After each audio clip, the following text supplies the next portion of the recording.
for this broccoli and cheese casserole, I have about 7 tablespoons of butter melting on a medium-high heat.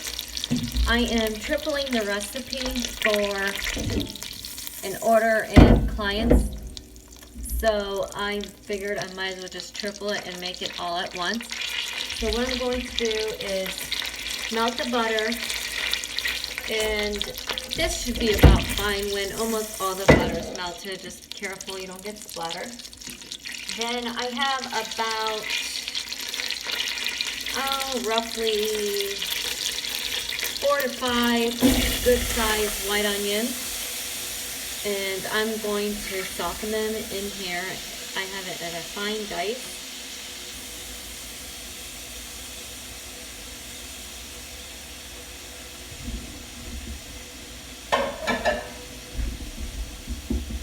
We're just going to soften them a little. So they're about translucent. Roughly about 4 to 6 minutes. It all depends on your burner. And now's your time to just salt just a little the onions. It'll draw out the liquid and add flavor each layer that you add. But we don't want too much salt because we are going to season our heated milk that we have next to me. So I don't want to do too much. Typically, I don't use butter in my recipes, but this is for a client and for an order, and this is what they want. So you give what your clients want. So, I used about 7 tablespoons of from a stick of butter, but you can end up using that whole 8. It just depends, so I like to make my recipes a little healthier, on the healthier side. That's just how I cook. Healthy, but tasty and light. So that's my key. So I'll get back to you when it about gets translucent and softened, and we'll go on from there.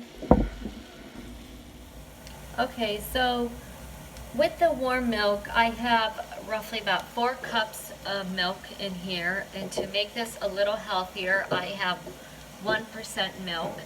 And so I heated it. I barely just brought it to a boil, and I let it, honestly, not even simmer, just put it on low and just keep it warm, because you don't want it to form a film on top. And so while it's sitting here, while the onions are, still softening, by the time we're done with this, the onions will be ready. So it'd be perfect timing here. We're gonna get a little flavor into the milk. It's just easier to add the flavor in the milk mixture before we add the broccoli and the cheese in this large pot. So it's just easier to do it at once in this milk mixture. So what I have is, honestly, before I even say, you honestly could even just do whatever you feel. If you don't want any of these ingredients, you don't need to. So I like to add extra flavor to my ingredients. Always some fresh herbs.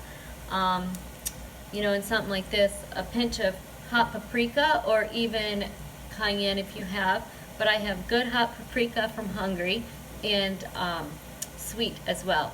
So we're actually just going to use a pinch of hot paprika in here. The dish is not going to be hot. It just adds a different layer and depth of flavor. And if you don't want it, you can nix it. You don't need to. This is all personal preference.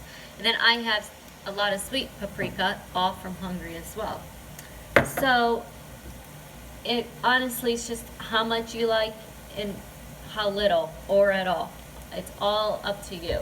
So I'm going to try to estimate, because this is how I cook. I don't necessarily have ingredients, but I'm going to try to estimate, and I'm going to tell you what I'm starting out as, and then maybe add up, tell you how much more I'm going to add in here.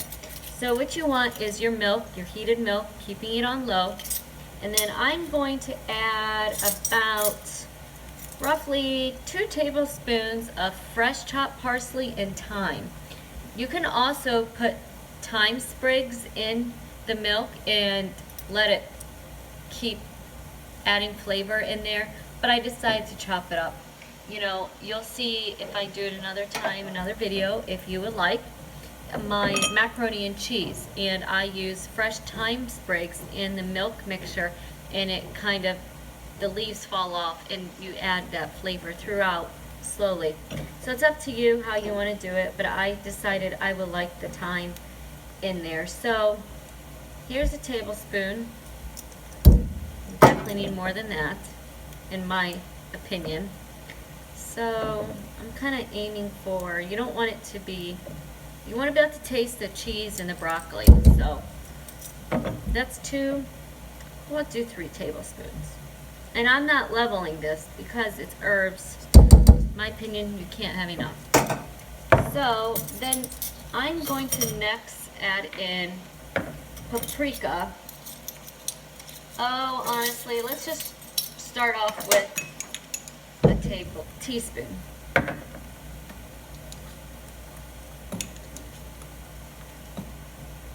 And then we're going to go on it from there.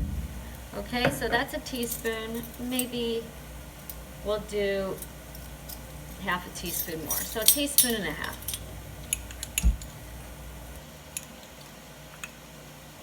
There we go. Now what I'm going to do is nutmeg. I like to grate my own, and so it's very hard to say about how much we're going to do. Just honestly, maybe even a quarter of a teaspoon or even a half, or in between there. So we're just going to grate, and this is an awesome microplane.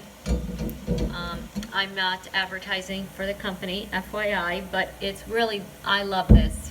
For lemon zest, for nutmeg, you know, it's really, look how beautiful that is. When you grind and shave your own nutmeg, look how beautiful the inside is. I just love that.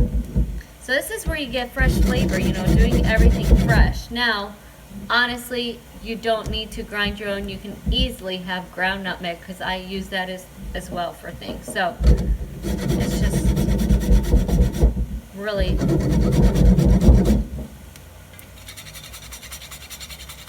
whatever you feel like. If, you know, some people are not into grinding their own, and that's okay. But it really does make a difference, though.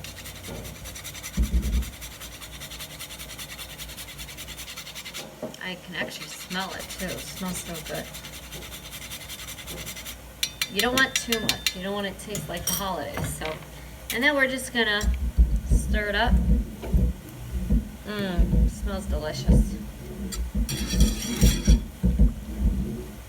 And then we're just gonna keep letting that sit and get warm.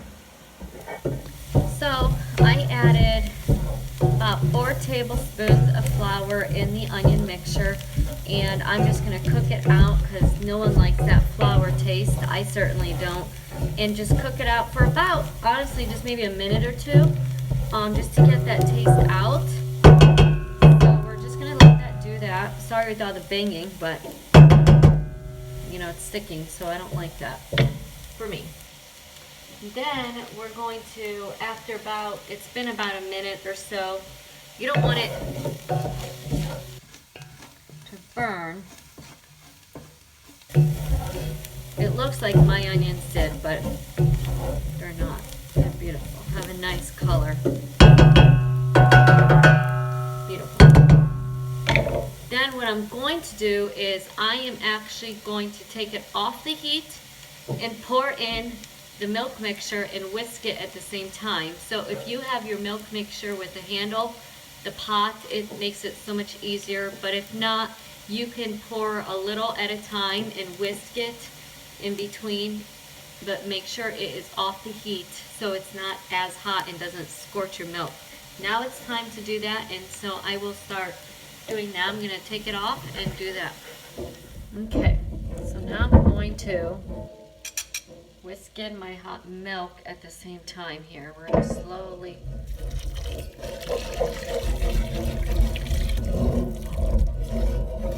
you don't want to do too much at a time.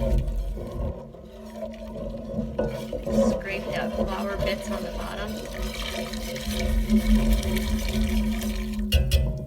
A little milk foam formed on the bottom, but it's totally fine.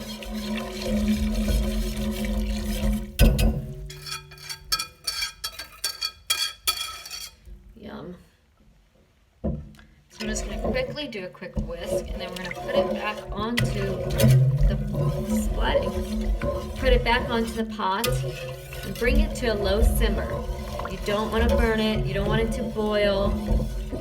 You just want to bring it to a low simmer. And then I will show you the next steps from there. Okay, now I brought it back here, and we are going to bring it to a simmer. So I just have it about almost a high. It should be soon. So now we're going to season this with salt and pepper. And you can taste it just a very little to see how much you need, because you know we salted it a little bit before, but I did not do a lot. But you have to remember, you're also going to have cheese, and cheese naturally just has saltiness. Now of course more have different salt contents, you know, but it just, be careful of the salt, but you definitely want to add it for flavor. So we're going to sprinkle some in, and you can always taste it and see after, and a little bit of black pepper as well. A little more. You don't want too much, because we have that paprika in there. That's beautiful. So we're going to stir this up with a whisk real quick, just so the milk doesn't, and you can feel it's thicker from the flour. It's awesome. Now we're just going to quickly taste it, just for the salt content. That's just about perfect. We just seriously need a little more. That's it, honestly. Now, it's getting thick, so you don't want it too much. We're going to bring it down to a simmer. And then, just let it simmer for a few minutes because it is thicker. You can see. I'll show you.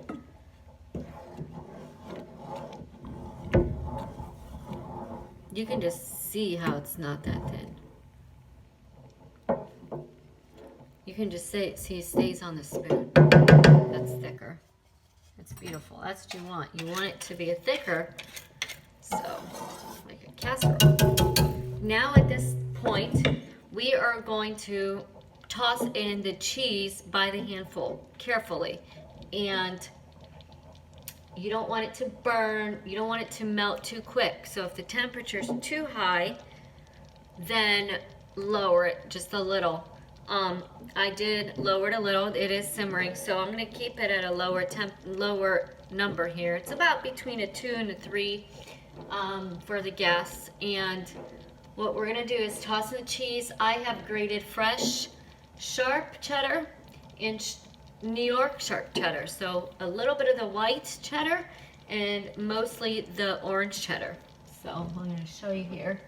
By the handful, and about, I'd say about, I'm guessing, maybe I did 4 cups. So 3.5. So we're going to have to see. 3.5, 4 cups I did. So just a little. You don't want to dump it all at once. Do it by the handful. I use both cheese because they both have just a little different flavor. But you don't. You can use one or the other. And like I said, I do this for my clients' liking. So it's what they want, and that's what I will gladly give them.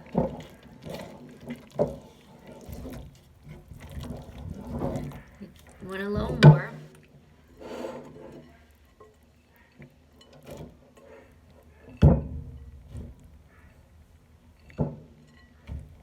See how this looks. You don't want it to be like a cheese fest, but I have quite a bit of broccoli. So speaking of, I will tell you about what I did. I trimmed about, let's see, 10 to 12 heads of broccoli.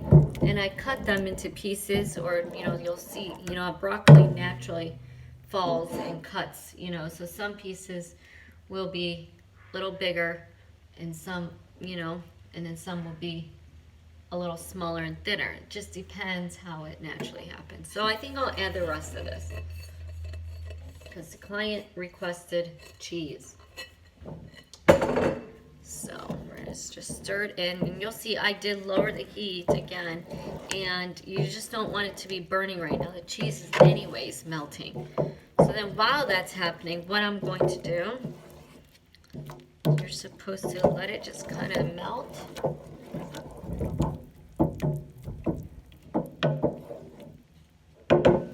Now we're going to carefully, and I mean carefully,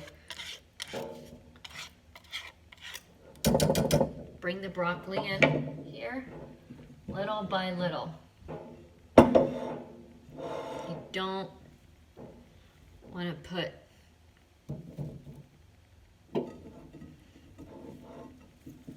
it all at once. It makes a mess, and you might not need it all, and we'll see how much the pan can handle, the pot, so we'll see. I didn't grow up eating a broccoli and cheese casserole. I'm not saying anything against it. I actually enjoy it. A really good, tasty one, to me, can't go wrong. We ate broccoli on the side, but not casserole. We didn't eat too many casseroles. I actually kind of like casseroles. My favorite is breakfast casserole. What's your favorite? What would you like me to make? What type of casserole? You know, I really don't make a lot for my clients, but every once in a while I will, and for orders. It's easy for my clients to heat up, so I'm gonna actually change my stick. Okay, so now we're gonna mix this up a little.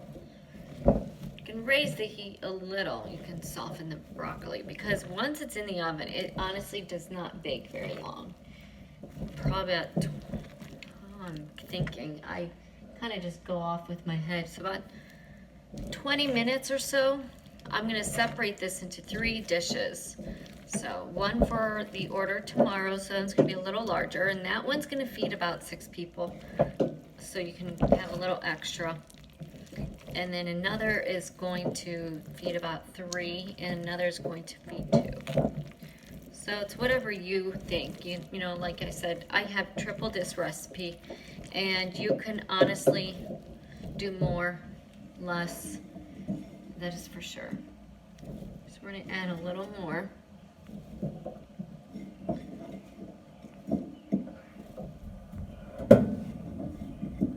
And I have just this much left, and I'm going to keep that, and I'm going to use that for my clients next week. I'm going to make them, again, a kale and quinoa salad. So I am going to shut this off the burner, and I'm just going to gently stir it up. See, you get flying broccoli everywhere. And we're just going to stir it up, and then I am going to put it in my buttered, or you can spray, dishes. So mine's, like I said, is going to be in foil pans, 3 separate dishes for 3 different clients. So we're going to stir it up a little, go from the bottom up. And then, once I poured in my dishes, you can follow along after, and I'll be back, and I will tell you what I'll do next. Okay, so now I have put everything in my foil pans. I'll just show you real quick. So here's one, and then another one. This one's a little less because this is for less people. And then this is also a smaller one because this is for less people. So just, you know, honestly, like I said, you can make as little and as much as you like. So I'm going to take one closer here, so when I'm ready I can do my topping. I have some rounds, buttery round crackers, you know, honestly it doesn't really matter what kind, just as long as they're those tight buttery rounds. And we're just going to crush them up here, and a pretty good crush, you know. Don't pop it back. You can take a rolling pin and you can smash it too. Just to you.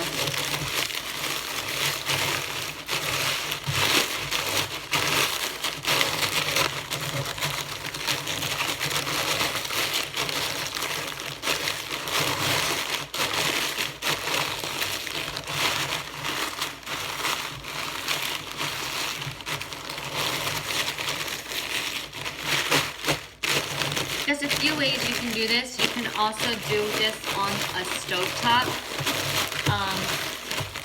Melt butter on a stovetop and melt in the crackers and, or melt the butter and put in a little bowl and put the crackers in a bowl as well. Honestly, it's up to you, but I am adding panko breadcrumbs as well. So, I didn't want to,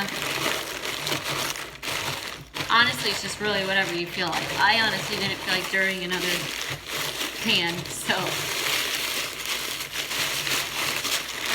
I'd rather just dirty a bowl. For me, it's just easier to put it in my dishwasher. So it's really up to you. So, we're about done. Just kind of, like I said, you can use your rolling pin. It's probably so much quicker, but I didn't grab mine. And you want it pretty small, but you don't want them like breadcrumbs because you want that little texture. And hopefully in the oven yours will crisp up. So, but you still want them a pretty, and you're not going to cover the whole, like, it's not going to be all covered in the topping. The goal is to be able to see some of the broccoli. Now, we'll just wait and see how much we need. I used about a 14-ounce box. So, these crackers, and I may need to grab another one. I figured we might as well start off with this. I think this is good. There are some still bigger chunks, but that is okay. You kind of put, like that. So, let's pour some in the bowl. I'll pour it all.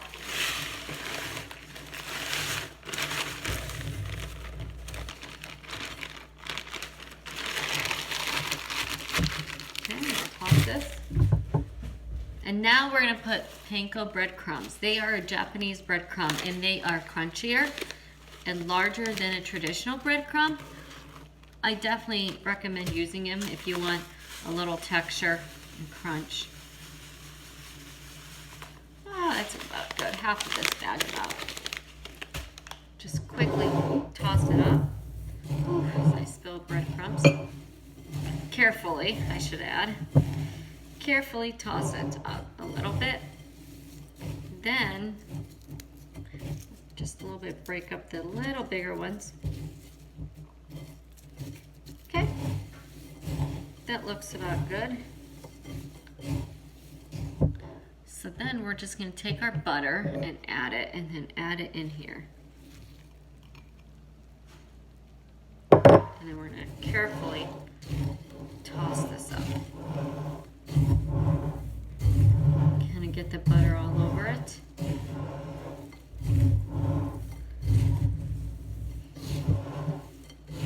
I should have made one small casserole dish for us. This looks good. Tasty, because I added that paprika, that thyme, that parsley.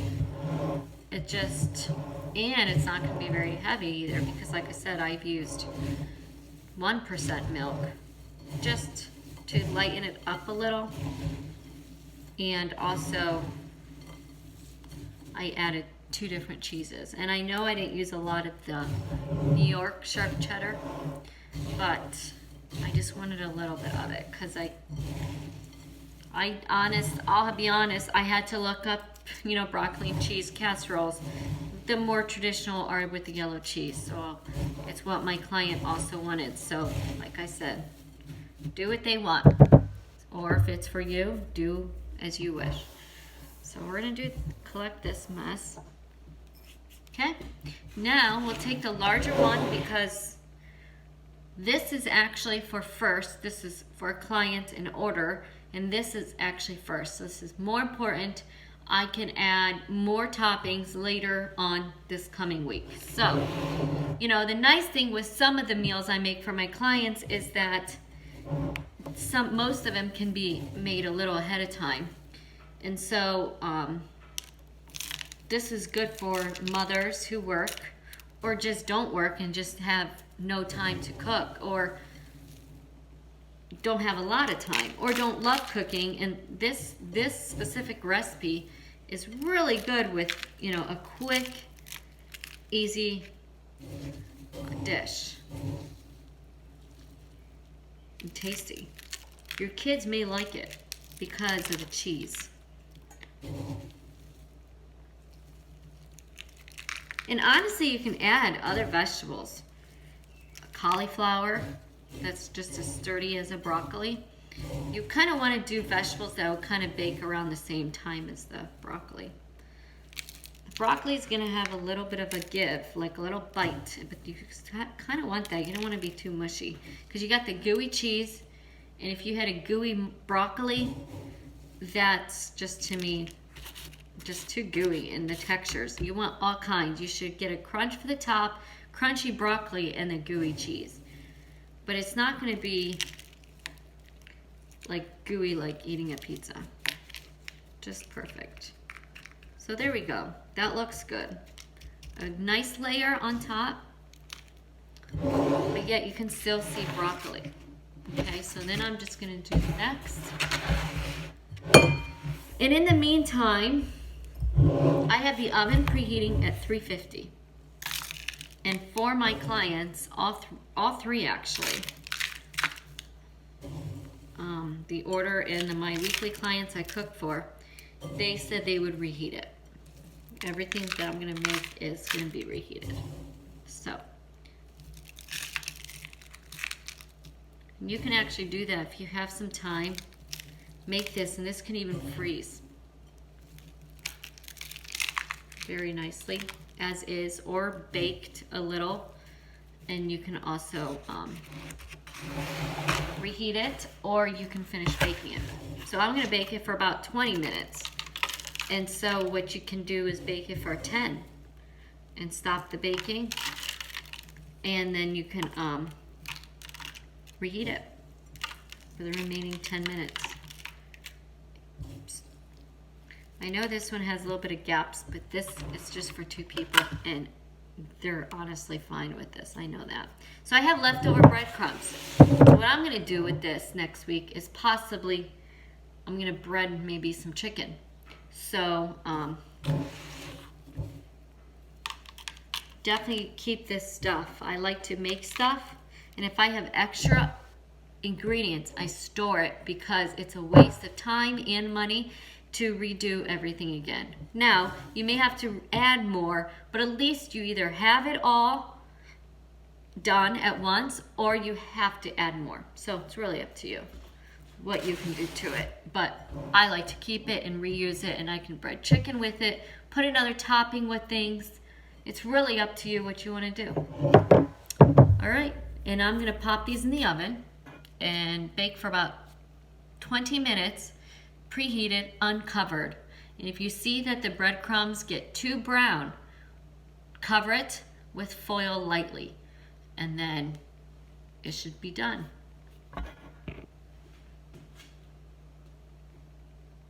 Okay, so I took the casseroles out, and this is all 3 of them. They look beautiful. So you can just see a little bit of a golden brown on top, not too brown. You know, it's just a nice tan color. And when my clients reheat it, you will be able to, they can crisp it up more. And like I said, I tell them if it gets brown too much, to cover it with foil. So this on 350 again for about another 5 to 10 minutes max, just till it's heated through. And by probably closer to 10, you may have to put a foil on it. Or what you can do first is cover it with a foil, and then the last 5 minutes take off the foil, just so the crackers and the breadcrumbs can crisp up again. You don't want them to be soggy, and with the foil on top may make it a little soggy. So there you have a wonderful and delicious, tasty broccoli and cheese casserole as a side dish. And honestly, in my opinion, this is a good filling dish, but it honestly can go with anything. A chicken, a pork even, a beef, you know, it can go with anything really good. And it's really kind of a filling dish, but lighter, like I said. So it would be a good side. And you can also, like I said before, you can add cauliflower. You can add, trying to think of maybe possibly even a pepper, mixed in, mushrooms, cook a little longer, quicker, but, in this, and it's not really a high temperature oven. So pretty much almost any vegetable can go in there. But, you do want to be careful, like I've mentioned before. You do want to kind of put a vegetable in there that takes about the same amount of time to bake as the broccoli. So there you have it. Please subscribe to my video and comment, and I hope that you enjoyed this, and let me know what you think of it once you make it. And if you have any questions, please comment, and please don't forget to subscribe to Tita's Kitchen on YouTube, and share this with your family members and your friends and anyone else. And let me know what you would like me to make next. Thank you, and I hope you have a wonderful weekend.